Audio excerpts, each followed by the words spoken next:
Welcome to the deep dive. Today we're going to talk about something that is, for so many of us, it's intensely personal. Oh, It's often frustrating, and it's absolutely necessary if you want to find real financial freedom. right. We're talking about diagnosing the job that isn't just stagnant, but is, actively holding you back. And this is such a crucial deep dive because the whole narrative around money problems, it always centers on the symptoms. Right. Yeah. Bad budgeting, you don't have enough discipline, you're not saving right. Right. It's always your fault. Exactly. We're cutting through all that noise today and we're going straight to the root cause. The professional environment itself. Yeah. The income ceiling, the toxicity, or just that pure unadulterated stagnation of your current work life. That is the core of it. We're talking about that heavy feeling of being stuck. Yeah. That sense that you're doing everything right. You show up, you're disciplined, you're tracking your spending, and yet every month you just can't seem to get ahead financially. The sources we looked at today make a really strong argument. Sometimes the problem isn't you. Sometimes your job is the thing keeping you captive. And that reframing it's everything.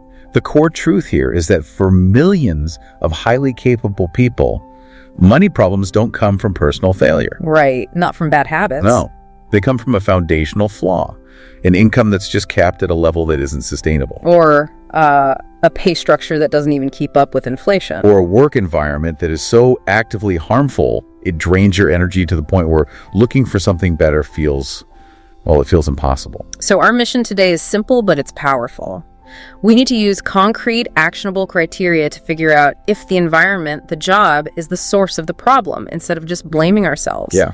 This is about the factors that keep people stuck, not just financially, but mentally, emotionally, energetically, and then how to start breaking free. And let me just underscore this for you, the listener. If you feel chronically drained, if you're frustrated, or if you look at your income over the last, say, 3 years and realize it hasn't really moved. Like real dollar terms. In real dollar terms, yeah. You are not alone. You are not imagining it. You may have simply outgrown the environment you're in. And just understanding that distinction, moving the blame from your habits to the environment's limits, that is the very first critical step to getting your agency back and starting on a path to a higher earning potential. So let's get into this idea of the job as an entire ecosystem.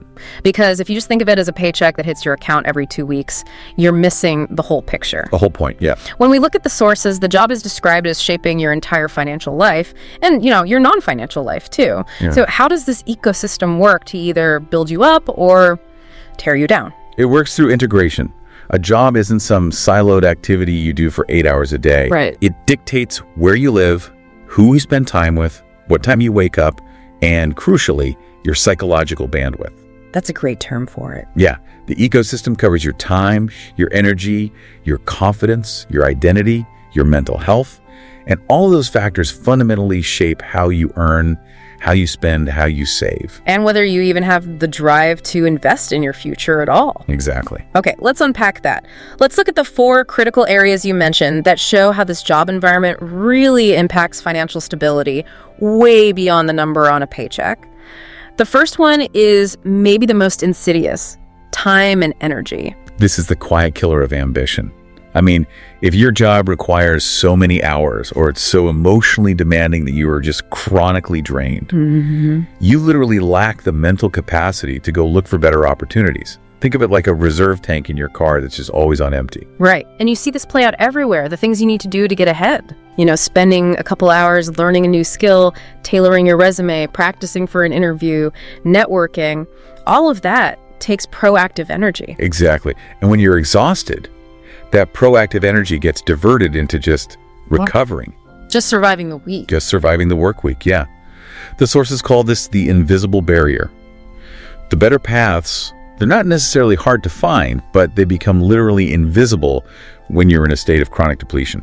You're spending all your resources on surviving the current ecosystem, not designing a new one. Precisely. Which leads right into that second critical area: income and budgeting. And this is where so many disciplined listeners just get completely frustrated. Oh, yeah. They budget perfectly, they track every dollar, they've got the spreadsheets, but they still struggle. That's because budgeting is a defensive strategy. It helps you manage what you already have. Right. But underpayment, which is the foundational problem of a capped income, it means that even a perfect, flawless budget will ultimately lead to struggle. So if your income is just capped at a level that doesn't meet the real cost of living or doesn't leave anything extra for savings and investing, the budget kind of becomes irrelevant. You've hit a structural limit. It doesn't matter how disciplined you are. You can optimize the allocation of dollars all you want, but if the number of dollars is structurally too low, you cannot fill the reservoir. Budgeting helps you manage the stream, but if the stream is just a trickle to begin with, the problem is volume, not flow management. Your income needs to be the offensive engine, not just a defensive wall. The third critical area ties directly into your self-worth and, your future mobility. Let's talk about confidence and negotiation. How does a stagnant or toxic job just erode those financial muscles you need for long-term success? Well, if the job is actively killing your confidence, and this happens through, constant criticism, gaslighting, never getting recognition, constantly moving the goalpost. You're paralyzed. You're paralyzed. You will not negotiate for better pay, either inside your company or outside. Why? Because the job has whispered in your ear for years that you're not valuable enough to ask for more. And you won't apply for those roles that you think are out of your league, even if your skills are a perfect match. Precisely. You stay in the uncomfortable place you know, because the environment has convinced you that you're not competent enough to succeed in the unknown. Wow. This lack of self-belief acts like a concrete ceiling on your earnings. Success in a high-level career requires you to take calculated risks and demand what you're worth. Yeah. And if your confidence is at zero, your career growth stays at zero. And that leads to the last one, the emotional cost, emotional health and motivation. This bleeds into every single financial decision we make. Absolutely. Workplace toxicity or just systemic stagnation. It reduces your beliefs in the fundamental contract of work, which is that effort should lead to reward. Right. If you work twice as hard and you get nowhere, your motivation dies. And that shows up everywhere in your financial life. Everywhere. You start procrastinating on your savings goals, maybe you rack up some debt because you stop believing you can hit big goals anyway. And your overall drive just vanishes. It does. And this is the difference between being tired and being demoralized. So the huge takeaway here is that we have to stop blaming ourselves for discipline issues and start diagnosing the environment. Absolutely. The central point is that if you feel stuck, it's likely not because you're lazy or undisciplined. It's because you're operating under a capped income in a draining environment with your skills being underutilized, and that environment is actively discouraging your growth. It's time to look outward for the diagnosis, not inward. That's it. Okay, that reframing is so powerful. So now let's move from that general feeling of stagnation to a really specific, actionable diagnostic tool. Good. We need to identify the subtle but deadly signs that show a job is actively harming your financial and career future. These 8 signs we pulled from the sources, they're often disguised as just, normal workplace stress. And we have to shift that mindset from this is just how work is to this is actively destructive to my life. So let's start with the first 4 signs. These focus on the immediate financial and emotional reality of the role. Okay, sign number 1. This is the easiest one to quantify. Underpayment. This is more than a suspicion. This is the factual, demonstrable knowledge that your pay is below market value. So what's the diagnostic step? It's simple. You have to do the research. Use tools like Glassdoor, Salary.com, LinkedIn has data, and cross-reference them with your location, with your experience level. Okay, so what if you do that and you discover you're underpaid by, say, $5,000 or $10,000? Is that a sign you need to leave right away? If the data confirms a significant lag, I'm talking 15 to 20% below the median for your skill set in your area, that is a flashing red light. Wow. Staying when you know that isn't loyalty, it's an immediate, continuous, and active financial loss. You are subsidizing your employer's operation with your own money every single day. So you have to view your time and skill as a commodity. Exactly. If the market prices that commodity at $75,000, but you're accepting $60,000, you have just donated $15,000 of your future savings to your company. Which flows right into sign number 2, and this one is often masked as a benefit. Inflation lag. This is one of the most critical yet, I think, least understood financial indicators. If your annual raise is tiny, 1 or 2%, and it fundamentally fails to match the rate of inflation, The consumer price index. right, then you are actively losing purchasing power and real income every single year you stay. Can you give us a concrete example of how that math works? Sure. Let's say the official inflation rate for the year is 4.5%, which is pretty close to what we've seen recently. Okay. If you're earning $60,000 and you get a 2% raise, you now make $61,200. Feels good. It feels good, but the cost of everything you buy, gas, groceries, utilities, has gone up by 4.5%. So to maintain your current standard of living, you needed to earn $62,700. So that 2% raise wasn't a raise at all. It was a real wage pay cut of $1,500. Exactly. You feel stable because the number on your paycheck went up, but your real dollar spending power went down. The sources are so clear on this. If your company's compensation strategy doesn't actively account for inflation, your salary is depreciating in value while you stay loyal. Loyalty in that context becomes financially ruinous. That's powerful. Okay, sign 3 deals with career movement. Yeah. Non-existent or political promotions. This one speaks to systemic blocking. You show up, you deliver exceptional results, you take on higher level responsibilities that clearly belong to the next job grade. Right. But your career path is either completely frozen, they just refuse to create new roles, or, and this is more common, promotions are visibly based on internal politics. Favoritism, tenure, who plays golf with the CEO, anything but actual performance or merit. And this just kills motivation because that link between performance and reward is completely severed. Totally. You realize your effort doesn't matter. Only your visibility and your connections matter. And if you stay in that environment, you're basically telling the company that you're okay operating at level 8 while being paid for level 4. And they have zero financial incentive to promote you. A healthy company is one where high performance leads to clear, transparent opportunities for advancement, not political games. And that kind of block often feeds directly into sign 4, the emotional drain. And we have to be really clear about the difference between this and just being tired. Yes. This is the difference between physical exhaustion, like after a long 12-hour day, where you actually achieved a lot, and moral fatigue or emotional exhaustion. Physical tiredness, you can recover from that with a good night's sleep. Exactly. Emotional drain means you feel depleted, anxious, or just fundamentally hollowed out every single day. The job is taking something essential from you, not just your time, but your mental resilience, your ability to be present with your family. Your motivation for life outside of work. The key diagnostic here is dread. If you wake up on Sunday night with significant anxiety about Monday morning, that's not normal stress. No. That is a toxic or stagnant environment stealing your peace. And that emotional depletion directly impacts your financial decisions. It leads to impulsive spending or just an inability to focus on your long-term goals. Okay, let's pivot now to the next 4 signs. These are the growth indicators. They reveal your future potential and how valuable you are becoming in the broader market. Right. Sign 5, skill stagnation. Yeah. And this is arguably the most dangerous long-term threat. We called skills career currency earlier. What happens when that currency freezes? Well, if you are not actively learning new, relevant, marketable skills, your career currency is depreciating rapidly. The job market is dynamic. It's always changing. What was cutting edge 3 years ago is just the baseline today. If your skill set stays static for too long, say 18 to 24 months, your value outside that specific company drastically declines, even if you're really good at your current job. It creates a dangerous competency trap. Exactly. You become hyper competent at that one specific job, using that one specific set of tools, which makes you incredibly valuable to your current boss, but increasingly unemployable or undercompensated everywhere else. So the question you have to ask yourself is, The sources say you must ask, what new skill did I master this quarter that would look impressive on a resume for a higher paying competitor? If the answer is nothing, you are actively sacrificing your future earnings for your present comfort. oof. Okay, sign 6 is the absolute structural barrier, the income ceiling. This is the hard cap. You've looked at the org chart, you've talked to managers, and you've realized that no matter what you do, what credential you earn, what project you crush, what hours you put in, you cannot earn more than, say, $90,000 in that role or department, or maybe even the entire company. And how do you know for sure that ceiling is real? You analyze the pay bands and the hierarchy. Look at the title above you.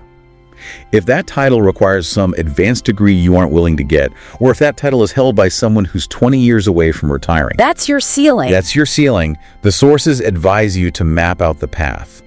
If the next logical step only gives you a 5% raise and the step after that is functionally impossible, you've hit a cap that only leaving will break. Okay, sign 7 is the anchor that traps so many of us. Fear as the anchor. This one is purely psychological.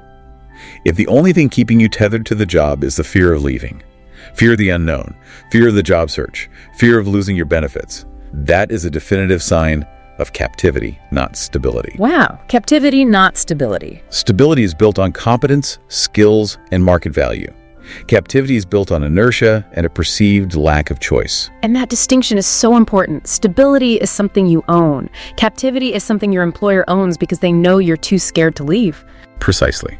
If you are staying out of fear, you have handed the company all the leverage over your financial and emotional life. And finally, sign number 8, outgrowing the role.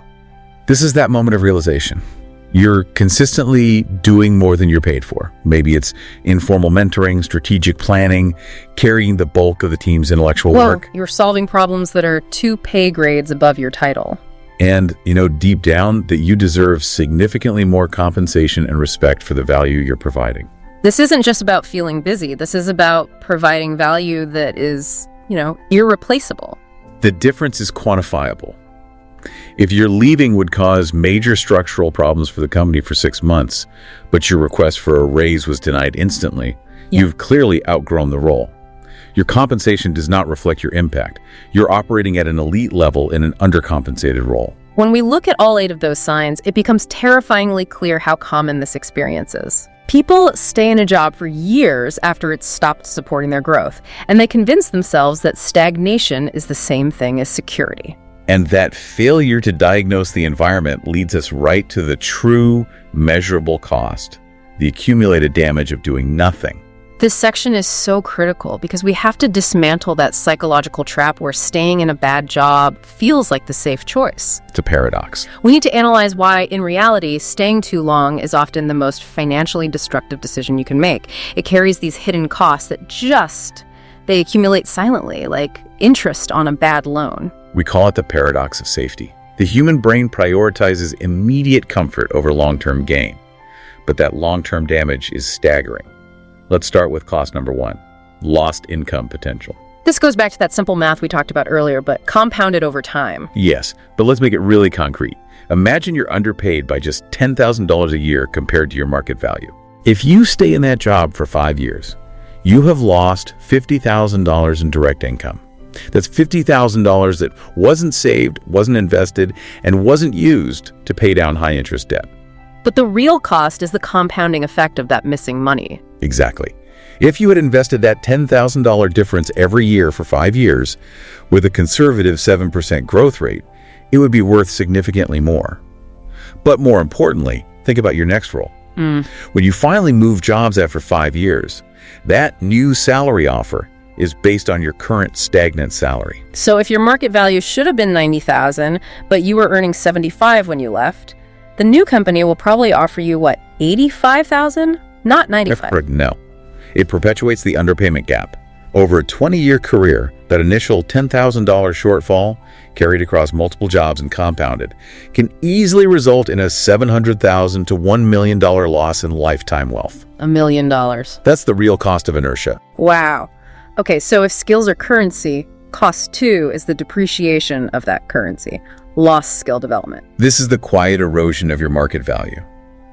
If you're not learning, your career currency is actively depreciating relative to the cutting edge of your industry. The sources suggest a 2-year rule. If you haven't fundamentally updated your technical or strategic skills in 2 years, you are already behind. And this creates a huge barrier for the future. If you decide to leave after 4 years of stagnation, suddenly you have to learn 4 years of new technology just to be competitive for the roles that actually pay what you deserve. It makes your future transitions harder, riskier, and less profitable. The longer you stay stagnant, the higher the psychological and practical barrier to entry becomes for that next better role. You aren't just losing money today, you're losing your employability for tomorrow. That's it. Cost 3 is that invisible tax on your self-belief. Lost confidence. Toxic or stagnant environments are experts at eroding self-belief. And this reduction in confidence, it bleeds into everything else. We mentioned you won't negotiate effectively. Right, but it goes deeper. You start to self-sabotage. You might procrastinate on projects or interviews, basically fulfilling the environment's prophecy that you aren't really capable. Self-belief is not a fluffy concept. It's the fuel for every proactive financial move you make. Cost 4, lost opportunities. When you're mentally drained and your confidence is low, you simply cannot see the better paths that are available to you. Right. The sources talk about this phenomenon of tunnel vision. The energy drain keeps you focused solely on surviving your current job. That means you miss networking events, you ignore recruiters, you dismiss high-value opportunities as too much work or impossible. The job acts like a mental fog, just hiding better options in plain sight. It does. And cost 5, this is the one that causes the most emotional pain, lost time. This is the non-renewable cost. Years pass, you're grinding, you're being loyal, and then you hit a point, maybe it's your 40th birthday, maybe it's 5 years from retirement, and you look back and you have this heartbreaking reflection. What if I had left sooner? I wasted 5 years here because I was scared. Time spent in stagnation is time you can never, ever get back. And that regret is the most painful cost of all. So the core message here is just crystal clear. The perceived security of staying is actually a financial and psychological illusion. Exactly. While staying feels secure today, it is quietly and measurably destroying your potential for future security and true financial compounding. The price of maintaining comfort in a bad situation is ultimately just too high. So to actually make a move, we first have to understand the inertia. We have to understand the psychological gravity that's driving the decision to stay. And we have to be empathetic here. Yes, this isn't about blaming people. It's about recognizing that fear is human, and it's rooted in this deep inherent need for certainty. Okay, so let's detail the specific reasons why people choose the discomfort they know over the uncertainty of growth. Reason 1. Fear of change and the unknown. This is a fundamental cognitive bias. We are hardwired to prioritize safety. People fear the uncertain future, the possibility of failure, the awful job search, the risk of joining a company that might be even worse, more than they fear the known, predictable discomfort of their current situation. The anxiety of the what if just paralyzes them. But the sources say you have to reframe that fear. Absolutely. The uncertainty of growth has to be reframed as an opportunity to upgrade your environment, and the current situation has to be seen for what it is: guaranteed stagnation and depreciation. The devil you know might be comfortable, but he's stealing your future. He is. Okay, reason 2 is very pragmatic. It deals with real-world high-stakes attachments, fear of losing stability, especially benefits. This anchor is incredibly strong because it's not abstract. No. People get anchored to practical things. No. The company's health insurance, the 401k match, the vested PTO, that steady paycheck. And for a lot of listeners, it's not about general coverage. It's about specific high-value benefits. Can you give us a really detailed example of how a specific benefit can act as an anchor? Yeah, think about someone with a chronic health condition. They need a specific, expensive prescription that's fully covered by their employer's gold tier plan. Okay. Or a listener who is planning to start a family and knows their current company has excellent parental leave and fertility coverage. Losing those high-stakes benefits, even for a month or two during a transition, feels like a massive, irreplaceable step backward. This fear isn't irrational. It just means you need a strategic plan to bridge that gap, like getting COBRA or timing your exit carefully. Reason 3, imposter syndrome, which is often reinforced by the toxic environment itself. This is that internal dialogue whispering that you're only successful here because the standards are low or you got lucky. And that you're not really qualified for better opportunities outside. Exactly. The stagnant job, through its lack of positive feedback or its constant criticism, it acts like a mirror, just reflecting these insecurities right back at you. So the first step to overcoming that is recognizing that the environment created the imposter syndrome, and it's a lie. Yes. Your external market value, which you can verify with research, is the objective truth that overrides the subjective internal fear generated by a bad boss. Reason 4, comfort zone paralysis. Growth requires significant effort, discomfort, and risk.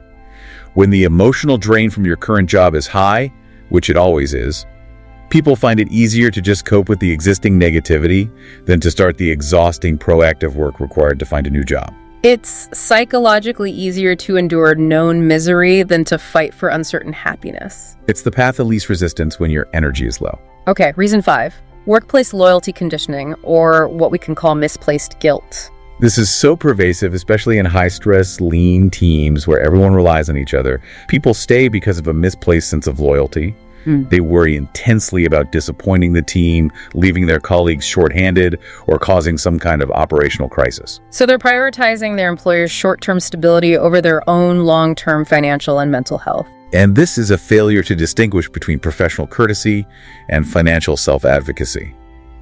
The sources suggest you ask yourself this question: would the company worry about my financial health if they needed to cut costs? And the answer almost always is no. Exactly. You must prioritize your own financial health because no company is going to do it for you. Reason 6, family pressure. Oh yeah, external pressures. Often from deeply well-meaning family members who lived through totally different economic times. Where stability was everything. Everything. So they encourage you to keep the stable job. Don't rock the boat. They might not understand that today's definition of stable a job with small raises and good benefits is often financially destructive because of inflation and rising costs. And finally, reason 7, the belief in rarity. This is the mindset that good jobs are rare. When you're stuck in a psychologically anchoring environment, this feels profoundly true. Right. It reinforces the idea that if you leave, you might never find something as reliable again, even if your current job is making you miserable. We have to emphasize this. Staying stuck is not a reflection of weakness. It's a reflection of intense human fear. But just recognizing these anchors is the first necessary step in cutting the rope and taking intentional action to work through that paralyzing uncertainty. Okay, let's make the pivot definitive. We've diagnosed the problem, we understand the inertia. Now it is time to move into the possibility of a job that actually supports your financial and personal growth. The sources make it so clear that this shift changes everything: your energy, your confidence, your identity, your financial outlook, even before you get the new job. That shift in mindset is potent, but the mechanics are what really matter. Career growth is the non-negotiable, most powerful engine of financial compounding that is available to the average person. So let's clarify for the listener, why is income the absolute non-negotiable foundation? Why can't we just budget our way to freedom? Because your income dictates the ceiling for every single one of your financial goals. Everything. Savings, high-yield investing, aggressive debt payoff, a down payment for a home, retirement planning, they all scale with income. Right. If you only focus on cutting costs, you still hit that structural income ceiling very, very quickly. You can only cut expenses so far. If you focus on raising your income, every other financial lever becomes exponentially easier to pull and far more effective. Income is the multiplier. Okay, and this is where it gets really interesting. Applying the concept of compounding, which we usually just talk about with investment accounts, to career growth. How do we quantify that powerful ripple effect? Let's use a concrete example of career compounding. Imagine two colleagues, we'll call them Alice and Ben. Both start at $60,000. Okay. Alice stays at her company for 5 years, and she gets the standard 2% inflation-lagging raise every year. She ends up at $66,240. Okay. Ben, however, moves jobs every 2.5 years, and he successfully negotiates a 15% raise each time, based on his new skills and his market value. So Ben's base salary is compounding way faster. Exactly. After 2.5 years, Ben moves to $69,000. After 5 years, he moves again, negotiating 15% on that $69,000, which brings him to $79,350. Wow. So by year 5, Ben is earning over $13,000 more a year than Alice. But the key is that that difference is permanent. Every future raise Alice gets is calculated on the lower $66K base, and every future raise Ben gets is calculated on the higher $79K base. Right. That initial $13,000 gap becomes a $20,000 gap within another 5 years because the compounding effect accelerates. And over a career. This difference, maintained over a 30-year career with subsequent raises and promotions, results in a 7-figure difference in lifetime earnings. The lesson is clear. A significant raise this year leads to a larger dollar value raise next year. That's career compounding in action. And that compounds across skill acquisition too. Absolutely. New, challenging jobs force you to acquire new exponential skills. This increases your market value for the next role after that, accelerating your growth. If you learn Python today for a $100,000 role, that skill might qualify you for a $140,000 role in 5 years, which then requires you to learn machine learning, qualifying you for $200,000. So the new skills unlock the next level of income, which then fuels the next level of skill acquisition. Yes. The sources highlight that every promotion, especially early in your career, significantly increases your lifetime earning potential.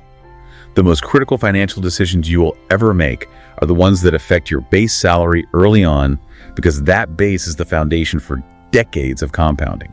Which brings us back to the value of choice. It's not just about the numbers today, it's what those numbers buy you in the future. When you grow in your career and increase your value, you're not just earning more, you are effectively buying back your future. I love that. You're upgrading your choices, minimizing financial stress, and building a financial life characterized by calm, stability, and control. You're regaining leverage over your time and your life by increasing your value and decreasing your dependency on any single employer. And I just want to reinforce that directly for you, the listener. If your job has been limiting you, if it has been draining you, if it has been holding you back financially, you deserve more. You deserve opportunity, growth, and to be valued for the skills you bring. You deserve a career that respects your potential and actively fuels your future compounding. All right, let's take that potential and make it tangible. We're going to draw on some visualization techniques that the sources recommend for reducing fear and boosting motivation. Yeah. So if you're in a safe place, allow yourself to engage in this thought experiment. If not, just let the words paint a picture in your mind. Take a slow, deep breath in, recognizing the weight of the frustration you've been carrying, and then just release that frustration fully. We're encouraging you to visualize the emotional and financial payoff of making brave decisions. Focus on the feelings of stability and pride, not the paralyzing fear. Picture waking up tomorrow and you don't feel dread. You feel a profound sense of calm. You're centered, you're grounded, you're about to start a job where the culture is collaborative, you're genuinely valued, you're paid fairly above market rate, and they actively encourage you to learn and grow. Imagine walking into that new workspace or logging into your system, and for the first time in a long time, you feel capable and confident, your skills are being used, and your effort is visibly recognized. You're respected, and you're actively learning new things that increase your financial value for the long term. Now visualize looking at your bank account statement 6 months into this new role. Instead of that anxiety of scarcity or the fear of inflation lag, you feel stability, you see possibility. You see the beginning of meaningful savings, aggressive debt payoff, or substantial investment growth. And you feel profound pride in the choices you made to get here. The hard choices, the uncomfortable ones. And now see your future self walking towards you, the one who dedicated those 10 hours a week to learning a new skill, who interviewed despite the fear and who took the risk. And that future self looks at you now, today, and says, thank you. Thank you for making the decision to move forward even though you were scared. Thank you for believing in my potential. That is the power of intention. And remember this truth. You do not need to have the entire job search figured out today. No. You only need to commit to taking the very next step, no matter how small. Update your LinkedIn profile, research one market salary, start learning one new skill. Your future self is waiting for that commitment. Before we close out, let's distill this entire conversation into 5 concise, unforgettable truths for you to carry forward. Think of them as your marching orders. Okay, truth 1. A job is not neutral. It can either build you up and compound your value, or it can actively break you down and depreciate your financial future. Truth 2. Staying in the wrong job for too long is the definition of expensive. It creates catastrophic losses that accumulate both emotionally and financially. Truth 3. You are absolutely permitted. You are allowed to outgrow the job you once desperately needed. Your loyalty must be, first and foremost, to your future self. Truth 4. Skills create income potential, not job titles or tenure. Your value is portable. It is in your abilities, not the company name on your badge. And truth 5. You are not stuck. The feeling of being stuck is just the sensation of fear and inertia. You retain the agency to move, and that movement starts with learning. #tag outro. That was an essential and I think a profound deep dive. Thank you for showing up for yourself today and for staying with us through what we know is a difficult but absolutely necessary conversation. And remember the core message that we hammered home today. You deserve better than a job that limits your life. You deserve a career that respects your potential, that supports your growth, and that allows your financial life to actively compound. And now, here's a provocative closing thought for you that it builds on that theme of identity and potential. If truth 4 is right, and the knowledge you gain is a new form of currency, then what skill or opportunity that is currently hiding in plain sight, maybe a free online course, maybe a certification that's accessible, what can you begin cultivating tonight? Start valuing your future self by starting that learning process immediately.